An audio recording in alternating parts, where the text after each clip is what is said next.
Good morning. আশা করি আপনারা ভালো আছেন আর আমরাও খুব ভালো আছি। প্রথম ব্লগ আপলোড তো অনেক ত্রুটিই থাকবে। যাই হোক, চলুন আমার অমৃতের পায়রাগুলিকে খাওয়ানো দিয়েই আজকের ভিডিওটি শুরু করি।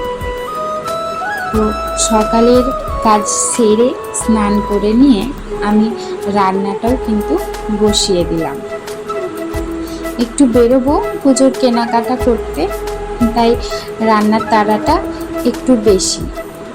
রান্না খাওয়াটা হয়ে গেলে যেন মনে হয় প্রায় সমস্ত কাজটাই হয়ে এসেছে, তাই আগে রান্না খাওয়াটাই করে নিলাম।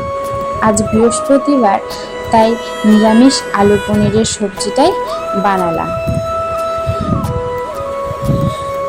সাথে দুধটাও ফুটিয়ে নিলাম।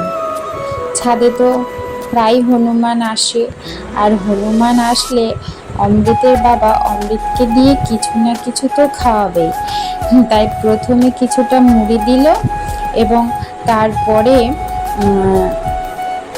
আবার ঘরে কিছু কলা ছিল, সেই কলাগুলো নিয়ে আসলো। দেখুন কেমন হাত থেকে কলাগুলো নিয়ে চলে যাচ্ছে। হ্যাঁ, এই সব আমি দেখতে থাকলাম এবং দেখতে দেখতে আমি কিন্তু সেই সময় রেডি হচ্ছিলাম এবং তারপরে আমরা রেডি হয়ে বেরিয়ে গেলাম বহরমপুরের উদ্দেশ্যে পুজোর কেনাকাটা করতে। কিন্তু বহরমপুরে পৌঁছানোর কিছুক্ষণ বাদেই এত বৃষ্টির জোর, কি আর বলবো। আমরা বৃষ্টির জন্য প্রায় অনেক কেনাকাটাই করতে পারিনি, অনেক কেনাকাটাই বাকি রয়ে গেছে। তা কিছু করার নেই। যাই হোক, আজকের মতো ভিডিওটা আমরা এখানেই শেষ করছি। আপনারাও ভালো থাকবেন ও সুস্থ থাকবেন।